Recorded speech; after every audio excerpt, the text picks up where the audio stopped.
My name's Warren Davis. Thank you for being here. I am best known as the designer and programmer of the original Q*bert arcade game, which came out 40 years ago. It's the 40th anniversary. Thank you. Thank you. I'm sure the little man appreciates it. But yeah, so it was developed from about March of 1982 to, I want to say August, September. Then it was tested and tuned, went out in the field, and then literally rolled off the production lines in October. I'm not sure the exact date, but some people have told me it was October 18th, so we're very close, if that's true. And then, anyway, but most people know me from Q*bert, but I've done other things in my career. I did a Laserdisc game called Us vs. Them that came out right after Q*bert. I also moved to Williams Electronics, where I was a programmer on Joust 2. I did a redemption game called Lotto Fun. I was also on the design teams for Terminator 2 Judgment Day and Revolution X, and contributed to those games as well. I also developed the digitizing system that was used for all of Williams' games with digitized graphics. Oh, thank you, wow, yeah. Thank you very much. And so, I've done a lot more in the industry. You may have seen, if you came by my table, that I have a memoir. I'll talk a little bit about that at the end, but I have written a book which is literally a collection of all of my stories in my 14 years making arcade games. I did go into the home game industry after that for a while, but who cares about that? Anyway, so we're here to talk about Q*bert, and I thought it'd be nice to take 40th anniversary. Let's take a look back at Q*bert throughout the years. Of course, the original arcade version is the one that I worked on with Jeff Lee and Dave Thiel. The three of us were the core team. Jeff, of course, the graphic artist. Dave did the sounds. We'll talk about them later in detail. After Q*bert was Q*bert's Cubes, which is a game I didn't really have anything to do with. I'll talk a little bit about that later. And then, of course, all of the ports for home systems came out. And you may remember even things like this handheld contraption here from the 80s. The Q*bert was everywhere in 1983. It's crazy. They also, Gottlieb did a pinball game called Q*bert's Quest, which is pretty rare. And I don't know, has anybody here seen Q*bert's Quest? Some people have, yeah. It's very, very rare. I don't see it very often. Oh, and then there's this. Does anybody remember this? It's the Q*bert cartoon show. Saturday mornings, Q*bert shared a slot with Frogger and Donkey Kong. This was really bizarre because we had no input. And we would just laugh about this because they gave him arms. They gave him a Letterman jacket. He's in high school. Coily is like a delinquent. It's just like weird. People used to ask us, what were you guys smoking when you made this game? Well, we would say, what were those guys smoking when they came up with this cartoon? It's insane. Anyway, there was a bit of a lull. Q*bert, nothing happened with Q*bert for a while after the 80s. He kind of disappeared. But then back in 1992, there was a Q*bert 3 for the Super Nintendo, which Jeff Lee actually contributed to with artwork. There was a Game Boy Q*bert. And then 1999, Atari came out with this PC version. Now, there's an interesting story here. Gottlieb, as you will hear, closed their doors in about 1984. And the rights to Q*bert reverted to their parent company, who was Columbia Pictures. Over the years, Sony, the big corporation, bought Columbia Pictures, so Sony actually had the rights to Q*bert. I was at a game developers conference in 1990, I want to say 7, I think, around, give or take a year. And I saw a bunch of people from Sony Computer Interactive, Sony Computer Entertainment. And I said to them, because the retro gaming craze had just started in the mid-90s, people were starting to remember the old games. And I said, why aren't you doing anything with Q*bert? And they said, well, what are you talking about? And I said, well, you own the rights to Q*bert.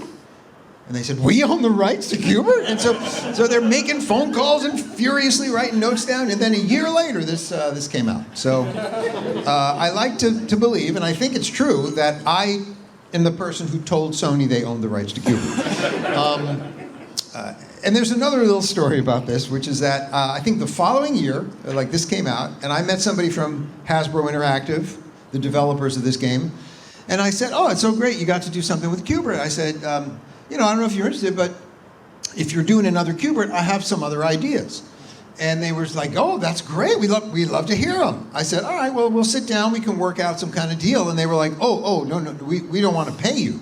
We just want to hear your ideas. So that didn't happen. But, you know, the interesting thing is most of the Q*berts that have been re-released are just sort of rehashes of the original game, which is a bit of a shame, I think. Anyway, fast forward to recently, and Q*bert has made a little resurgence in the movies. Wreck-It Ralph up on top, Pixels on the bottom. People are always asking me, what do you think about that? And you know, honestly, when I first saw Wreck-It Ralph, I thought, okay, it's, you know, he's portrayed as homeless, and, you know, and I was a little insulted, but then I kind of realized it's actually bringing the character to a whole new generation that had forgotten about him or didn't know about him, and there's no such thing as bad publicity. So somebody just recently tweeted me a question about Pixels. They said, what do you think about Q*bert having sex with Josh Gad in Pixels? And I'm still thinking about that one. But you know, no such thing as bad publicity. The only regret I have about Q*bert and his portrayal in these movies is just how flaccid they have made him. You know? Now, I know the guy's 40 years old, okay? But please, give him a break, all right? I'm not expecting him to be, you know, like a 20-year-old, but still, it's a little disconcerting. Anyway, there was also this thing called Q*bert Rebooted, also, again, with the flaccid nose, in 2018. Also, I think I don't have a slide for it, but Sony actually came out with a phone version you can play on your phones.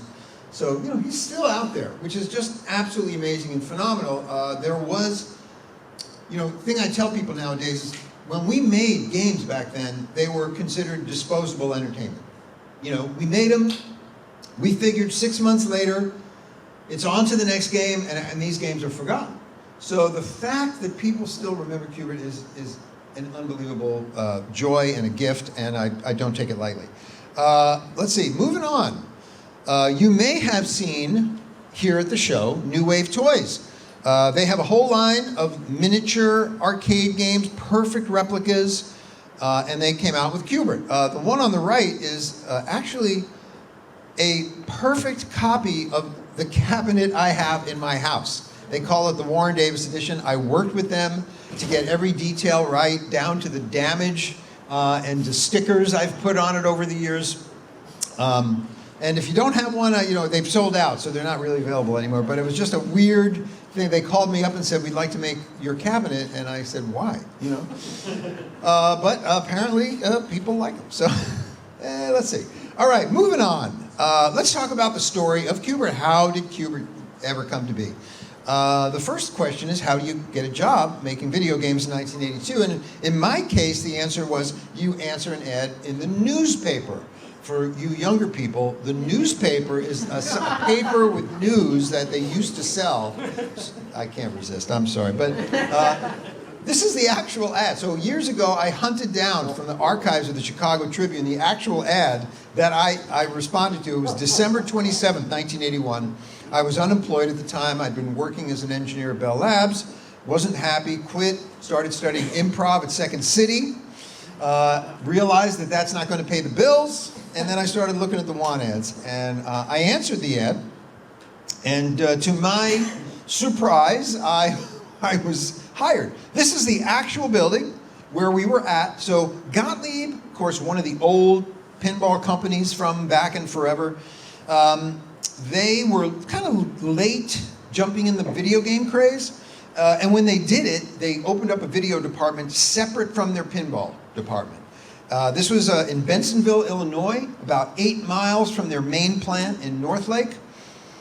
So when I came for the interview, this is kind of an interesting story too. I approached the building, and there was this man sort of standing outside the building, and he was sort of a large, rotund kind of a guy with a gruff voice. And as I was going in, he said, "Are you here for an interview?" And I said, "Yeah." He said, "Watch out for that Waxman guy. He's a real asshole." And I thought, oh, okay, I'll keep that in mind. I thought that was an odd thing to say. But in I went, and I took my interview, and a middle manager guy showed me around, and I met some of the engineers, saw the plant, which was empty. They hadn't started producing their first in-house game yet. It was still being worked on.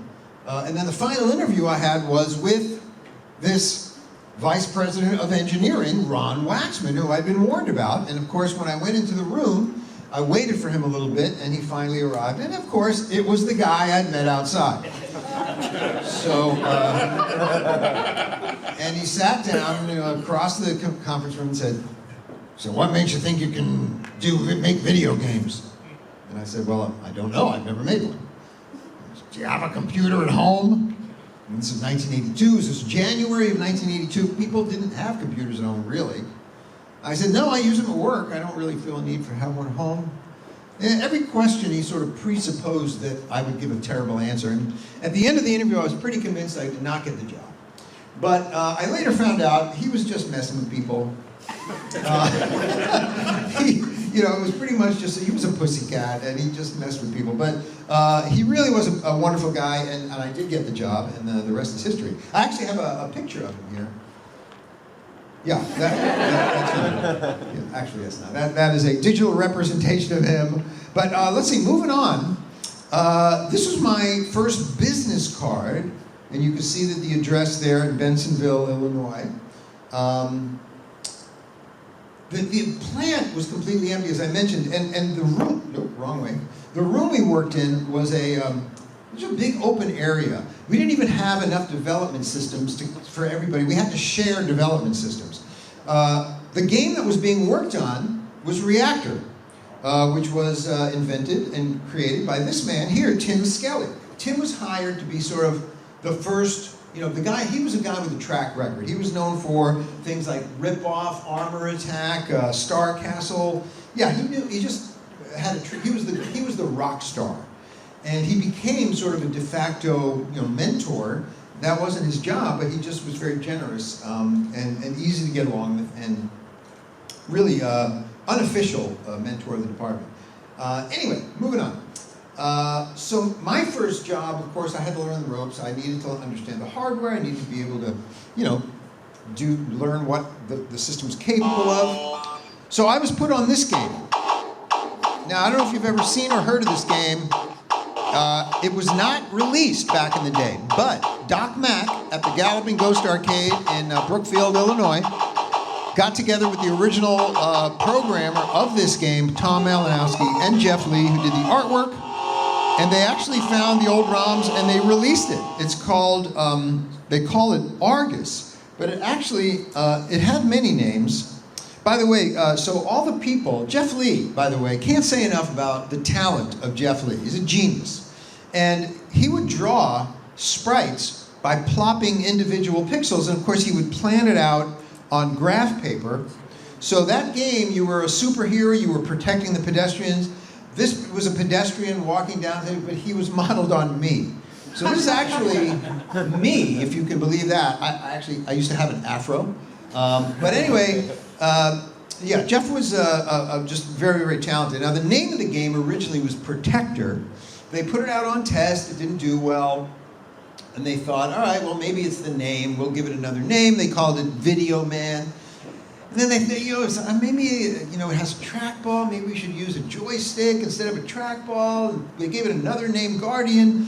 They just kept changing the names of it. Eventually, they came up with the name Argus. I actually, because I thought it was funny, I just call it Pro VidGuard Argus. That's my little nickname for this game. But like I said, they did actually release it at the Galloping Ghost. You can play it under the name Argus. And by the way, I showed you that picture of Ron Waxman. That's where this came from. For a little brief moment, they played with the idea of changing the main character to a comical Waxman character, and the game was going to be called Waxman. Anyway, it was not released. So, now what? Here, and by the way, I contributed some software to that game. There was some rubble that came off buildings, so I programmed a bulldozer to push it off screen. I programmed a rubble which fell without gravity. It came down at a constant speed, which, as it turned out, led somewhat into Qbert. So how did Qbert come about? Well, one day, obviously, ProVidGuard Argus was dead, and they said, Warren, make a game. And that's literally all the instruction I got. Well, one day I'm walking in our big room, and I see one of our programmers, Kan Yamamoto, is playing with a screen that has this on it. And this was a background, but he wasn't really doing anything. It was just kind of eye candy. And so, I looked at it and I thought, oh, this is interesting. If I carved this into the shape of a pyramid and something fell on the top, it would have one of two ways to bounce, down to the left or down to the right. And I thought, okay, that's interesting, that's binary. And it's also, with 7 or 8 levels, I can fit a random path in one byte. So, my programmer mind is thinking, okay, I can teach myself some things here. I wanted to teach myself, and because I didn't program the rubble with gravity. So I asked Jeff Lee to write me up some balls, and I had balls bouncing down the pyramid, and I did this. I don't know how long it took, a few days, a week maybe. And that's it. That was literally as much of a game plan as I had.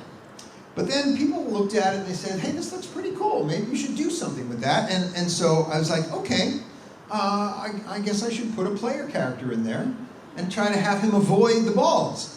And so I went to Jeff Lee. Jeff Lee had created all of these characters before I needed them. And I said, do you have characters that I can use? And he was like, yeah, let me put some up. So he put some up on the screen, and there was this one oval guy with the long nose, and I was like, let me use that guy. He looks kind of pathetic.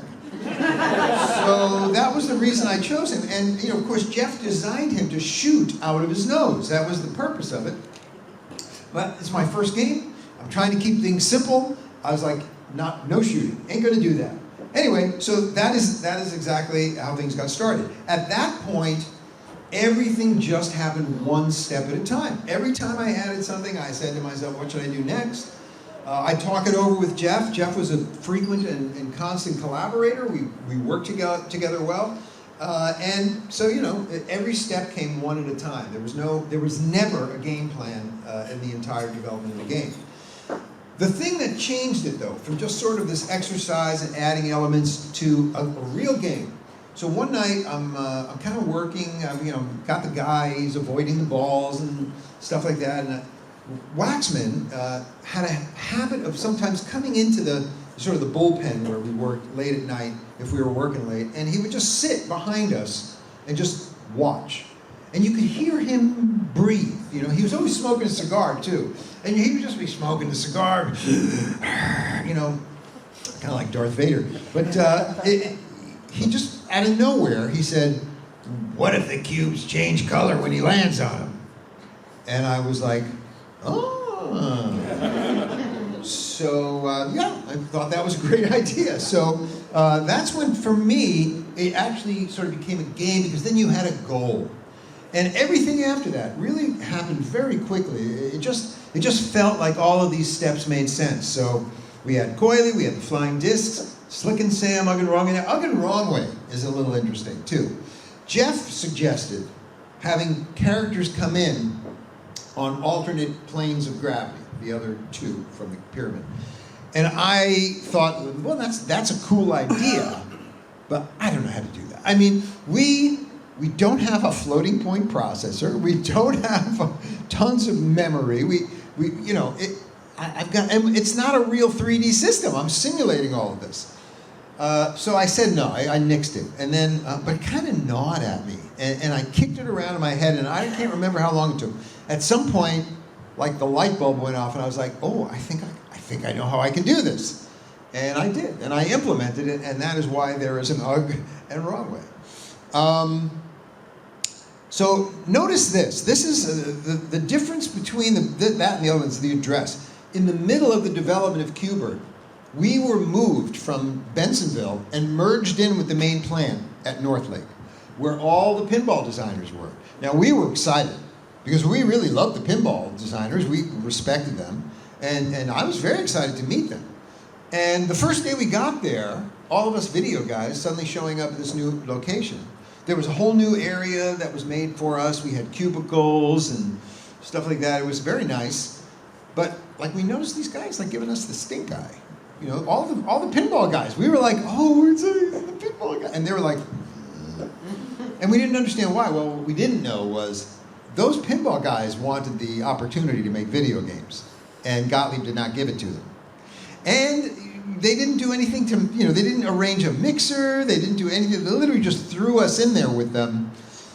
So it was a little dicey at first, but obviously as we got to know each other, everything worked out, and they turned out to like us, and we liked them. And they were still pissed off about not being able to make video games, but, you know, what can we do about that? Anyway, this is the only picture that I have of myself developing Qbert. And one thing you notice, there's a number of things here that are interesting. This thing behind me was our development system. We called it the blue box, because it was a blue box. It was made by Intel. Actually, the technical name for it was the MDS-80. It used an 8-inch floppy disk, 8-inch square, if you can imagine that. These were replaced shortly after by IBM PCs. Same thing, we had a ribbon cable that came out of it. You can see that here. It would go into our hardware and plug in where the CPU chip is supposed to go. A couple of other interesting things here. The pyramid is upside down because I was working at this time on the cocktail tables. If you play a cocktail table, it's like head to head. So 2 players, the screen actually flips vertically, so each person takes their turn. So that's something I was working on there. And the other thing that's sort of interesting here is the joystick was actually mounted on the bottom of a Tupperware bucket, plastic bucket. And of course, when it was created, it was mounted up, down, left, right. And of course, as you know, for Qbert, you need to have it go diagonally because he's jumping down to the left, down to the right, up to the left, up to the right. He's not going directly up and down. But people kept, like if they would come over to play it, they would turn the bucket so it was up, down, left, right, and then of course they would die and they'd be like, hey, this game's not working. I'd be like, well, you gotta rotate the bucket. So this threw people, I don't know why. It always seemed very obvious to me why it needs to be diagonal, but some people were very thrown by it, and I stuck to my guns, obviously, there was really no choice. Here's a picture of Jeff Lee. But of course that is not actually him. He did model for this. This is from the flyer for Us Versus Them, which is a Laserdisc game I did after Qbert. But that is Jeff Lee. Here's a kind of sort of real picture. There he is. Taken from a video, behind the scenes video I have. It's about 2 minutes of video. I never show it because it is horribly embarrassing. So why does Qbert talk with us? This leads us to the 3rd member of the team, which is Dave Field. Dave was our sound designer. Here's a picture of him looking like he's had one too many at a trade show. I don't think that's an exaggeration. But Dave really was a fantastic compliment to both me and Jeff. Just super smart guy, very imaginative. He had this idea for Qbert that we had a Votrax chip, which is a speech chip. That's the yellow arrow. It was on our soundboard, the same board we use for pinballs. And Dave didn't really like the speech it made because it was terrible. It was monotonous, robotic. And so he had this great idea. Well, what if I just throw random numbers at it? And that is essentially what he did. Just threw random numbers at it, and that's basically Qbert's speech. Ugg and Wrong Way also use it. The pitches changed. He had a bunch of other things at his disposal. That's essentially how Qbert's speech is. Oh, by the way, people talk about Qbert cursing, and they ask, does he actually say anything? I mean, he actually does say a couple of things. When you power the machine on, he says, hello, I'm turned on. And after you put your initials in the high score table, he says, bye-bye. But that's literally the only thing he says in English. Everything else is random. But that doesn't mean you might not hear him say something. Because it literally is random. If you put the right phonemes together, you've got a word. Any possible word. So But there's no algorithm to keep him from saying anything. It's literally random. How did Q*bert get his name? Oh my God, that's a long story. No, it's a funny story. So basically, this is code. And one thing you'll notice if you look at the code, I called the game Cubes. I didn't have a name for this character. I didn't have a name for any of the characters. I was just really worried about making a game. Naming them was something I just didn't even want to think about. Coily was called Chaser. The balls were called Bouncers, or I think Slick and Sam might be called Bouncers. By the way, here's the prototype marquee, and the original name of the game was basically thrown out by Howie Rubin, our VP of Business Development. And Howie, out-of-the-box thinker, he and Ron basically ran the department, Ron Waxman. So Howie's idea was to call the game the Swear Balloon. And we thought, okay, Howie, that's nuts. How are people going to talk about it? I mean, how are you going to create a buzz? And Howie said, oh, they'll find a way. If this game is as good as I think it is, they'll find a way. Of course, we all thought he was crazy, and we persuaded him against it.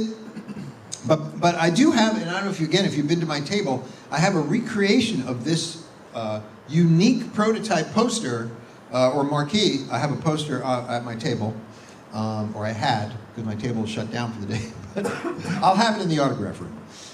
Anyway, moving on. So some games actually went out on test with this marquee. So there are some original swearing marquees out there.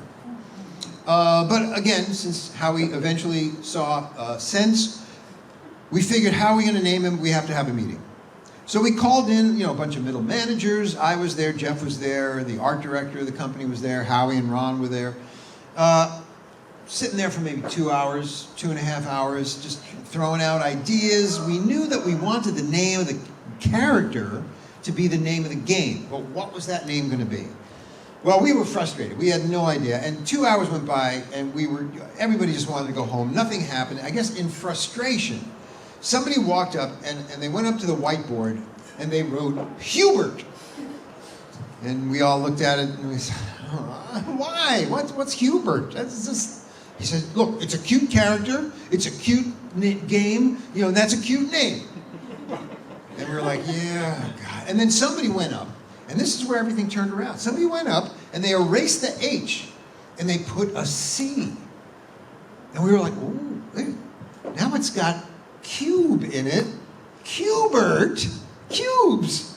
And everybody started to go, oh, wait a minute, this is kind of cool. And then somebody else went up and they erased the CU and they put a Q dash, and we're all getting excited now, because I think there was some discussion about, what if people pronounce it cupboard? And so that was like this. And then, okay, now it's Q. And then Jeff Lee went up and he changed the dash into an asterisk, and everybody just leaps up and we're like, yes. And we hugged each other and we kissed the ground. That may be a little exaggeration at the end. But that was how he got his name. At that, it was amazing energy at the end of that meeting, and we all knew Q*bert was the name. Let's talk about the knocker. The knocker was a great feature. People love the knocker. I love the knocker. The thing is, it's just a solenoid. You send an electrical signal, and it knocks the side of the cabinet. They use them in pinball machines all the time. The problem was, I thought it was a great idea. This was the idea of one of our engineering techs, Rick Ty was his name. And I liked it, but I was looking for the sound of a body hitting the bottom of the cabinet, like a thud. So this was like a knock on the door, and I thought, that's not quite right. So we started experimenting with ways to soften that sound, and we ended up putting a little piece of foam where the piston hits the wood, and it worked. It softened it just a little bit, made it sound a little more like a thud. We were very happy. I was happy. We went to management, told them, hey, we got this cool feature. And they were like, yeah, we got tons of knockers. We can put the knocker in, but to put this foam in, we have to buy the foam. We have to get a person to go in and put it. They thought that was too labor intensive, would add too much of a cost to the game, and they nixed it. So as much as a great feature it is and people love it, I'm cursed with knowing how much better it could have been. I do encourage people to try to find a way to put something like a piece of foam That'll soften the sound, and I think it's much cooler. So testing and tuning, you don't want to hear about this. It's all boring, But we had to test it, and it was my first game, and so I really wasn't very confident in my ability to tune. There were 3 ways that we would test. One was in-house testing, so people just in the office would play the game. And they would give me their feedback, and I would listen sometimes, and sometimes I would not. Then there was location testing. We'd put the game out in a local arcade. Sometimes, we would learn things from that. I would literally watch people play it. I'd get feeling just from that. And then we also did focus groups. An interesting thing about focus groups is a lot of times what people say betrays their actions. Like, watching them play tells you a lot more than what they say afterwards. Because I would watch people play, and they'd be like, "Can you do it?" And you could see they're concentrating, and then and then afterwards you'd say, "How did you like it?" And they'd be like, "No, that's okay." So anyway, it was just an interesting experience for me. Here's some tech stuff. I don't know if anybody's like tech, care about tech here. Oh, some people do. All right. We had an 8088 CPU. It was an Intel processor. The sprites, the hardware, had a sprite engine.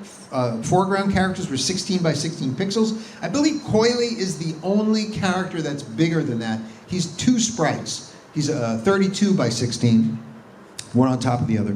The background blocks were all 8 by 8, and they just sat in a grid. You couldn't manipulate. The background was not interactive, although there was a bit that we could send a signal to that would flip the background. And I actually used that. When Q*bert jumps off the pyramid, you'll notice he falls behind it. And that's because I actually switched the background and the foreground in that little moment when he's at the apex of his jump. 64 kilobytes of program memory. That's literally all we had to program in. We programmed in assembler language, which is very close to machine language. And the screen resolution was 256 pixels by 240. The hardware for Q*bert was pretty much the same hardware we used for all of the games. Even the Laserdisc games, we just replaced the background with movie footage. So 1982, the fall of 1982, October is when they start rolling off the production line. In November, we took it to our main show. This is a picture of Q*bert's rolling off the production line. It's like an amazing feeling for me. My first game. It was just astonishing. I was very proud and excited. So we took it to the big trade show in the fall. It was November of 1982. It turned out to be very well received. Here's a little something I throw in here because I think it's amusing. This is a page out of one of the, let's see, December. This is from December 1982. It's a trade magazine, but a blow-up of the little center says, Gottlieb's new game is the center of attraction, as from left, designer Jun Yum, well, he's not the game designer, he's the hardware designer. Boyd Brown, they did get the president of the company right. Programmers Warren Davis and Howie Rubin, well, that's Howie Rubin, and he's not a programmer, he's the VP of Business Development, and that's me. So they get everything wrong. So this was basically my introduction, like, do not believe everything you read, because boy, just because it's printed doesn't mean it's right. It's so wrong. And then I'm going to go through these quickly because basically it's just a lot of press for the game. Now this is actually somewhat interesting. Q*bert was, by all of the people reviewing, was picked as the #1 game of the show, which was just astonishing. And even this I'll downplay a little bit because we did get word after the game was out that some people, just some people, were playing it for hours on a single quarter. That is not what you want to hear. It's okay that some people play because I think it inspires other people to try to get better at the game. So in hindsight, it probably was a good thing, but I freaked out because it was my first game and I'm hearing people are playing it for hours. So I thought, you know what, it's too slow. And people had always encouraged me throughout the design process to slow it down. I had it faster, and they said, no, it's too fast, it's too hard, slow it down, too easy. I felt it wasn't challenging enough. So I decided I needed to fix that by making it faster, harder, and more challenging, and so I created Faster, Harder, More Challenging Q*bert. Now, I don't know if you've played this, but it is available through MAME, and A couple of interesting things here.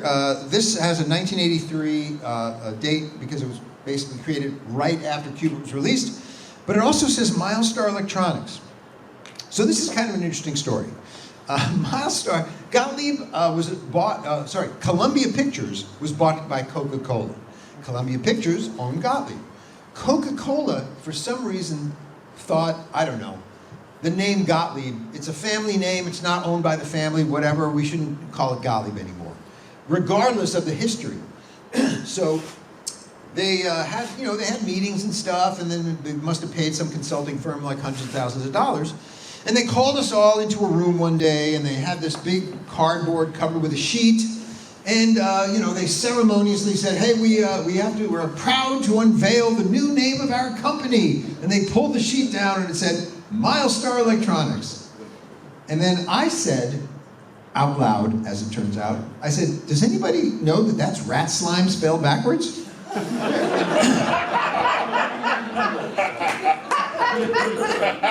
and everybody found that amusing except the president of the company, Boyd Brown, who apparently did pay somebody hundreds of thousands of dollars. Anyway, okay. Here's a little bit of game. If you've never seen Faster, Harder, More Challenging Qbert, here's a little bit of gameplay. You'll notice that sometimes Qbert will change, Coily will change to a pattern that Qbert cannot change back. And he has to lead Qbertha over it to get it to change. Anyway, I think it's fun. It's like the director's cut. It's my Qbert of choice. And I will say that in the New Wave Toys version of Qbert, you can switch between regular Qbert and Faster, Harder, More Challenging Qbert. All right, I'm running out of time, so I'm going to go a little faster here. I'm going to kind of zip through here. The aftermath, there's not much to say about the aftermath. There were a lot of articles. It popped up. People talked about Qbert in a lot of mainstream. A lot of mainstream magazines. There were, of course, the computer game magazines, but also things like the New Yorker. And there's John Cougar Mellencamp. A couple other things. Oh, this is kind of fun. So, Video Games magazine did an article comparing Qbert and Joust because they were both American-made, and that was kind of unusual. A lot of the hits were Japanese, so they were taking pride in that. But the interesting thing is that Gottlieb would not let them use our names. So I was referred to as D-Ziner. Jeff was referred to as Artiste. And then Dave was J Walkman, the sound guy. And the irony of this is that Williams let all of their guys be named. John Newcomer, Eugene Jarvis, everybody was named. But Gottlieb was like, no, we don't want their names. So we kind of complained, and ultimately that led to us putting basically a credits page in Faster, Harder, More Challenging Qbert. So something came out of that. Just say here's some more stuff. This is the New Yorker magazine talking about Qbert. Glamour magazine. Glamour magazine, oh my God. Anyway, there was a high C contest where they gave one away. Now this is also interesting too. This just shows how Gottlieb was really on top of the licensing. All of these products, hundreds of products, they really did jump on it, and Qbert was in fact everywhere in 1983. So good on them. And this is just some of the home versions at the Consumer Electronics Show. This is Qbert's Cubes, which, again, I had nothing to do with Qbert's Cubes. That was Neil Bernstein. They asked me to do a sequel, and after Faster, Harder, More Challenging Qbert, I was like, I don't really want to. I have other ideas I want to pursue. And then Neil came to me and said, I've got an idea for a Qbert game. Do you have mind? And I said, no. So he made this game. It was actually released. I'm sure some of you have seen it. There was also Qbert's Quest, was the pinball, designed by John Trudeau. Anyway, one thing led to another. This is a whole nother story I could talk about, but Gottlieb closed their doors, or Milestar, if you want to call it that, at the end of 1984, a victim of the kind of arcade crash that happened for everyone. Here's a picture of the three of us, the team. And here's another little tidbit. Next week, literally next weekend, the three of us will be together for the first time since this picture was taken, I think. We were together, well, this was taken in 2016. We were also together in 2018. But since then, we've never been together, the three of us, in the same physical space. But we will be at the Pinball Expo next weekend. I will leave you with this. Oh, no, sorry, before I leave you. This is my book. And I did run out of them at the show, and if any of you bought it, I thank you so much. It covers my 14 years in the arcade industry, all the games I worked on, the digitizing stuff, Williams stuff. It was a labor of love, and if you are at all interested in video game history, I highly recommend it. You can get it on Amazon, unsigned. If you want a signed copy, you can get it at my website, which I think will come up next. After this slide about the New Wave toys. We talked a little bit about New Wave toys, but they are here if you want to see a replicate. And then I will leave you with this. This horrible, horrible, nightmarish image.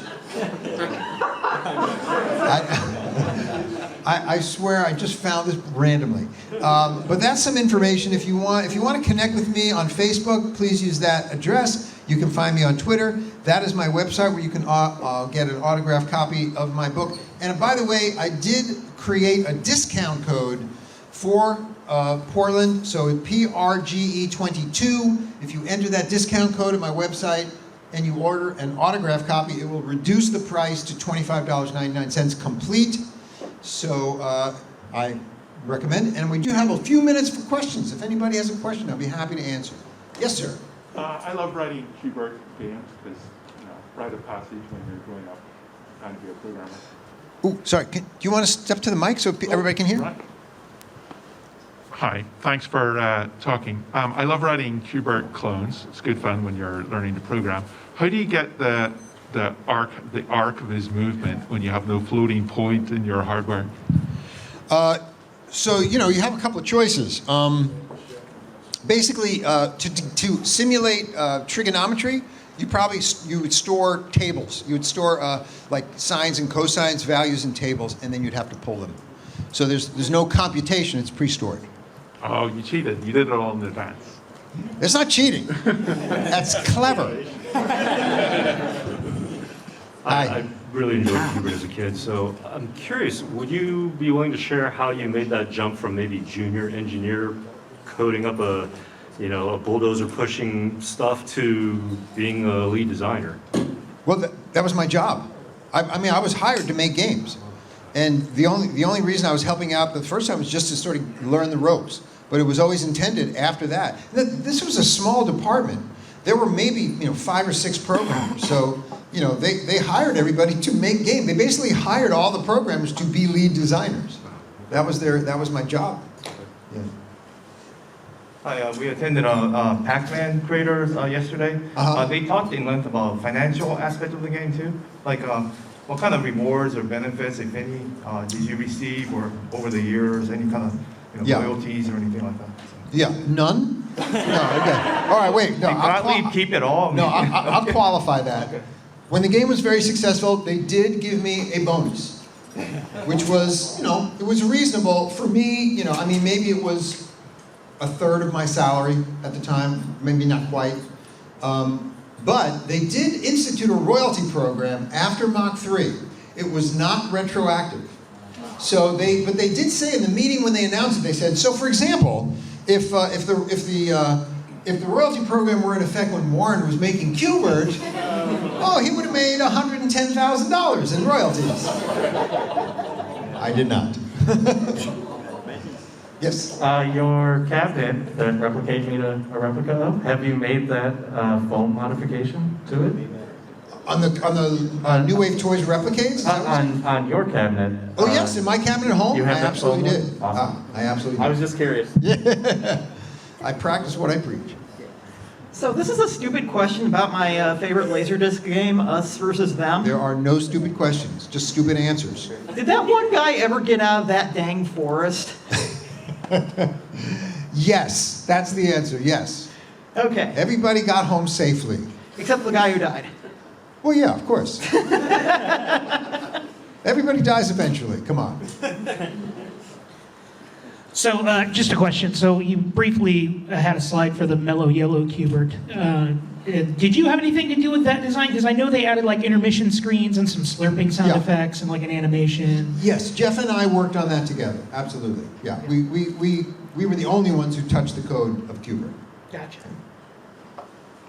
All right, thank you. The counter says 0 just now. So thank you for coming. I really appreciate it.